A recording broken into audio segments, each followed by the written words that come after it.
Assalamualaikum warahmatullahi wabarakatuh. Salam sejahtera bagi kita semua.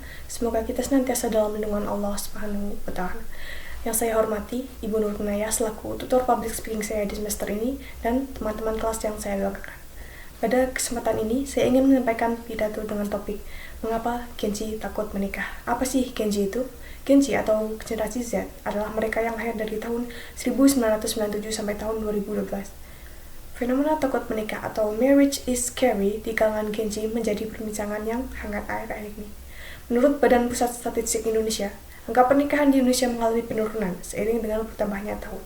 BPS mencatat bahwa pada tahun 2025 hanya ada 1.480,048 angka pernikahan di Indonesia. Berikut datanya.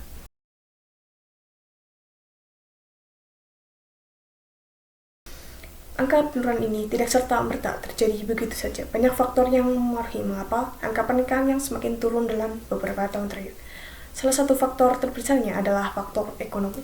Keadaan ketidakstabilan ekonomi di Indonesia akhir-akhir ini menjadi alasan utama kenapa mereka takut melangkah ke jenjang pernikahan. Mereka berpendapat bahwa jika menghidupi diri sendiri saja masih susah, kenapa harus menghidupi orang lain? Sedangkan semakin hari harga kebutuhan pokok dan biaya hidup semakin tinggi, tetapi tidak dibarengi dengan kenaikan upah yang signifikan. Faktor lain yang mempengaruhi ketakutan Gen Z dalam pernikahan adalah adanya trauma mendalam yang diakibatkan oleh lingkungan sekitar mereka.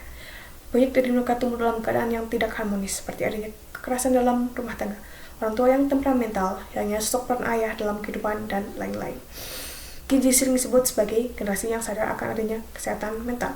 Mereka memiliki kecenderungan dalam berhati-hati sebelum melangkah jauh demi kebaikan diri mereka sendiri. Pada dasarnya, ketakutan Gen Z terhadap pernikahan tidak selalu merupakan hal yang buruk.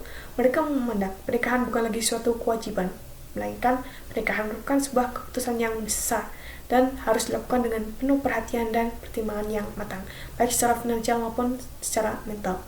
Hal ini untuk memastikan kesiapan mereka sebelum melangkah lebih jauh, demi terciptanya kehidupan mereka yang jauh lebih sehat dan lebih harmonis.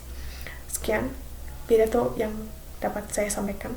Semoga dengan faktor-faktor yang sudah disebutkan dalam pidato tadi dapat membuka pandangan orang lain tentang ketakutan Gen Z terhadap pernikahan.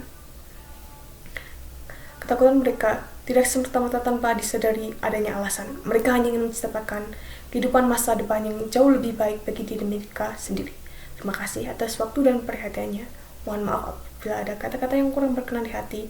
Assalamualaikum warahmatullahi wabarakatuh. Tamatnya sudah episode tadi. Terima kasih dan jumpa lagi.